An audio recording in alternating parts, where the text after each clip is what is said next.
I'm Amy Beecham, Marketing and Communications Director for Krause Financial Services. Welcome to Industry Insights. In this series, we discuss news, updates, and important discussion topics that affect the elder law space. Working on hundreds of cases per month and working with attorneys from across the country, we see trends that impact this area of planning, and we want to share some of those insights with you today.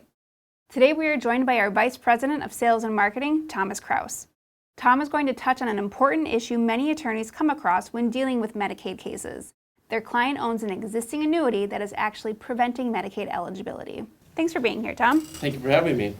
So as we discussed, it's common for attorneys to come across these crisis Medicaid cases where the client owns an existing annuity. Why is it so common that these clients own these annuities? Well, annuities generally are one of the most popular retirement vehicles as it relates to retirement income. It's one of the biggest concerns retirees have is outliving their income, Sure. And annuities are a tool that can help prevent that. Okay, and why is owning one when you're applying for Medicaid problematic? Well, it's problematic because it's for an annuity to work with the Medicaid program to actually work as a spend-down tool. There's strict requirements that have to be there. Mm-hmm. If it doesn't meet those requirements, it'll be treated as either an investment or a countable asset. Okay, and what are those requirements for a Medicaid compliant annuity? Yep, well, there's 5 key components. The contract has to be irrevocable, Mm-hmm. has to be non-assignable, has to be actuarially sound, has to provide equal payments, and has to name the state as beneficiary in most cases. So I'm assuming, clients would not be purchasing this product on their own then. No, it's not a product that we'll see clients come to our office with. It's very rare. Okay, and are there different types of annuities?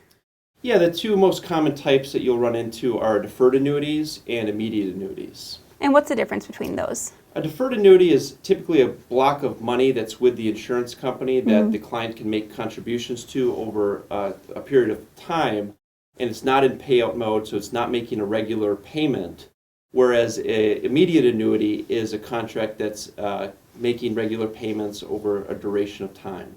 And when you're dealing with a deferred annuity, what would a client's options be if they're trying to qualify for Medicaid? Yep. Well, there's a few options with the deferred annuity. Because it's a block of cash with the insurance company, typically you can write a letter to the insurance company and ask to surrender the policy, and they'll return the amount less any surrender charges. Okay. The second option is, it's a great option if your client has an annuity that has a lot of taxable buildup, so if it's gained value over a period of time, you can look to do a 1035 exchange into another annuity product. And you could do that to a Medicaid compliant annuity. Correct. Yeah, we do that pretty frequently. So, and it's great because we spread out the tax hit over a number of years versus taking it all in 1 year. Okay. Now, if someone has an immediate annuity, what are their options in that case? There's less options. Once you make the election to make the annuity into payout mode, you typically cannot change the duration of the payments or the payment amount. So we can't cash it out, we can't ask for a surrender, but we can bring it to the secondary market, get it valued and sold. There's a pretty vast network of buyers of these types of contracts or the stream of income. So that's the typical process for an immediate annuity. Okay. Now, if someone's looking to sell their immediate annuity contract on the secondary market, what does that process typically look like? Yeah, if they're looking to sell it on the secondary market, what we'll do is we'll take a look at the contract to see A, is it Medicaid compliant, or B, can it be made Medicaid compliant? If not, then we'll bring it out to these companies that we work with regularly. They will put forth an offer for that stream of payments in the future, and we'll compile 2 to 3 of these offers in most cases. From there, we'll also place an offer on these contracts a lot of times because we understand that the timing element is so important when it comes to crisis Medicaid planning. Okay, so we too are a secondary market buyer. Yes, and we kind of fell into it by chance because we realized that a lot of these companies on the secondary market, they just took too long to complete the transaction. And for every month that we lose waiting for this transaction to be complete, that's another month of Medicaid eligibility that we missed out on. Okay. And how is that fair market value determined? I imagine it's not the same as what the premium amount of that annuity would have been. No, we're looking for what the current value of the contract is worth. So we'll send it to 2 or 3 companies that regularly transact in this area. They'll send us back an offer for those future payments, which is, you're going to see a discount of those future payments because it's the time value of money concept that $1 today is worth more than $1 in the future. So your clients will see an amount that's less than the total amount of remaining payments. And are there any other types of contracts that can be sold in this manner? For example, a promissory note? From time to time, we'll come across promissory notes, mortgage deeds, we've come across REITs. So there are other types of financial instruments that clients own that we can get valued and sold as well. And if someone wasn't looking to sell to a secondary market buyer, are there any other options for them to consider? Yes, if they have a family member who has cash available to actually match or beat with the highest offer that once we establish the fair market value, that can be a great option as well. Okay. I imagine that's maybe rare that a family member would be able to do that, though. We do see it from time to time, but in most cases, just working with a third-party buyer makes the most sense for the speed and efficiency of closing the transaction. And that's a big component when we're talking about Medicaid crisis planning is the timing element.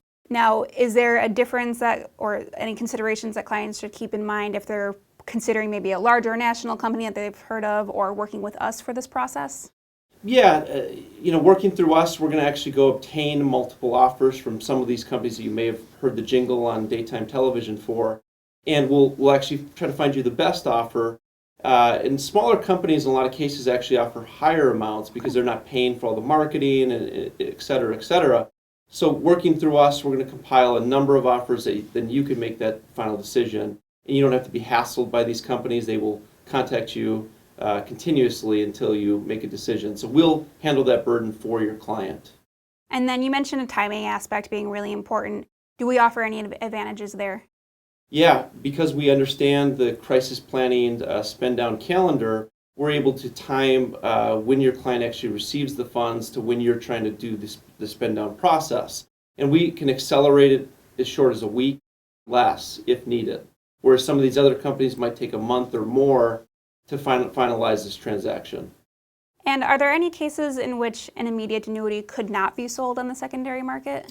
We do see that from time to time if the contract you can't change the ownership or you can't assign the future payments or change the beneficiary. In those cases, we'll look for maybe a hardship waiver.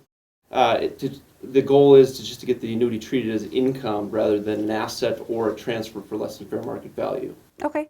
Is there anything that we can provide to help support a contract's inability to be sold or purchased? Yeah, it's referred to as a refusal letters. So typically in some states we're required actually to get a set of 3 of these, even for Medicaid compliant annuity contracts. Okay. So the refusal letter just states that the contract has 0 value on the secondary market, and the goal is, again, to just get it treated as an income stream rather than an asset. And I think a common question that attorneys have when dealing with these cases is, what about annuities that were funded with IRAs? Are those able to be sold, or are we going to pursue that hardship waiver? Yeah, IRAs are tough because there's a lot of restrictions on changing ownership or reassigning that payment to a third party. And a lot of the insurance companies have actually put forth regulations or guidance that they will not change the ownership or redirect those payments in any way because of the tax considerations. So IRA annuities are not going to be saleable in most cases. So it seems like there are just a lot of rules to keep in mind when you're looking at these contracts, but I think the key point here is that if any attorney has a contract that they're looking at and they want to potentially get it valued or they're not sure, we'll take a look at that, correct? Yep, no cost to you. Your client will review the contract, let you know, A, is it Medicaid compliant, or B, can it be made Medicaid compliant? If not, we'll bring it up to the secondary market, handle the complete process for you, and hopefully fund the deal so your client can then proceed with Medicaid planning. Perfect. Well, thank you very much for your insight, Tom.